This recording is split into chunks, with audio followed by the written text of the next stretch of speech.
Hi, it's Melbourne Cup Day, which is a traditional time for some people to plant their tomato plants.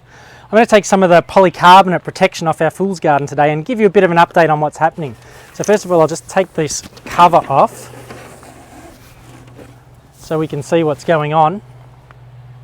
Now, the cucumbers, they didn't germinate at all.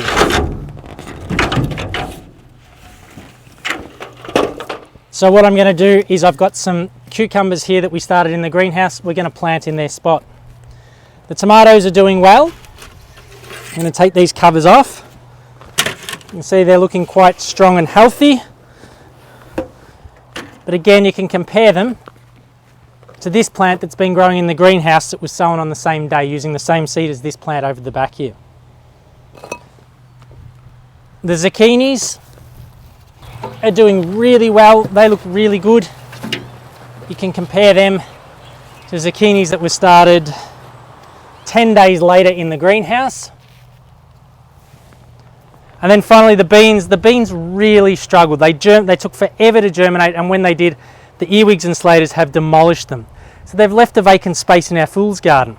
So what I thought I'd do, it's not really robust science, but we could plant one of the zucchini plants next to the other one, breaking my one zucchini plant rule for our household, which means we're going to have an abundance of zucchinis this year, all in the interests of discovery with this fool's garden.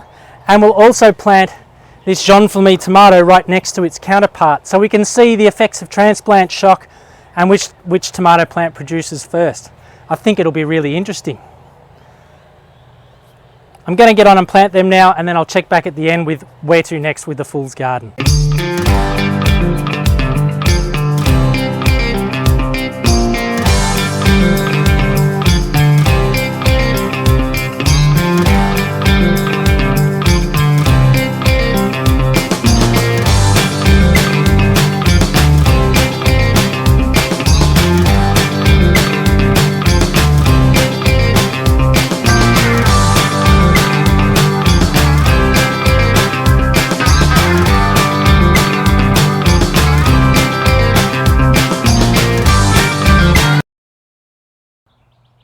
So I've planted out a bonus tomato plant, a zucchini plant, and some extra cucumbers and watered them in. Taking the polycarbonate off the existing plants and the protection off the existing plants is going to expose them to a bit of shock. It's quite a windy day. We've had a lot of wind of late. And our bonus plants have come straight out of the greenhouse. I haven't hardened them off at all. So what I'm going to do is I'm going to replace the insect netting over the top of all of this.